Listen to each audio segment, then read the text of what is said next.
Welcome everyone. Welcome to my channel. If you are new, you are welcome. Don't forget to subscribe, like and share. Mbote bandeko, mbote, soyez les bienvenus na kacha chaîne na biso.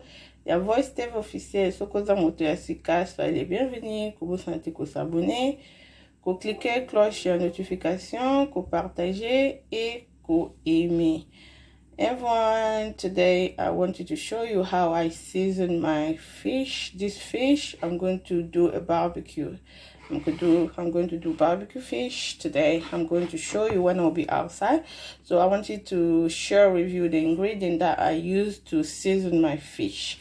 On this fish, I use spring onion, garlic, ginger, and nutmeg. I also use tomato cube, tomato stock, tomato cube is the same, and I use salt. So bandeko nengaki na partager na bino eloni na salelaki pona ko assaisonner mbisi nanga na kutumba na makala na olakisa bino tona na libanda kuna pona ku tumba mbisi nanga na sokolaki mbisi nanga très bien, na sokolaki yango très bien comme ingrédient ou na saleli na kati ya mbisi nanga oyo na saleli mungwa, na saleli tangawizi, na saleli ndembi, na ai, na saleli pe muscade.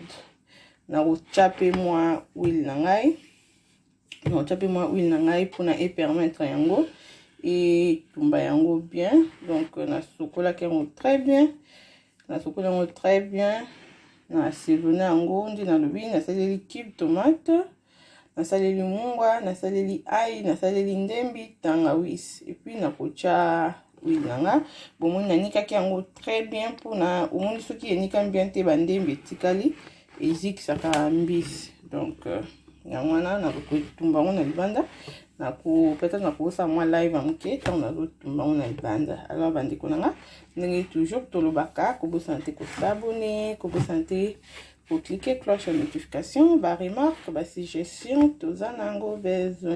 So guys, if you have any question, feel free to ask.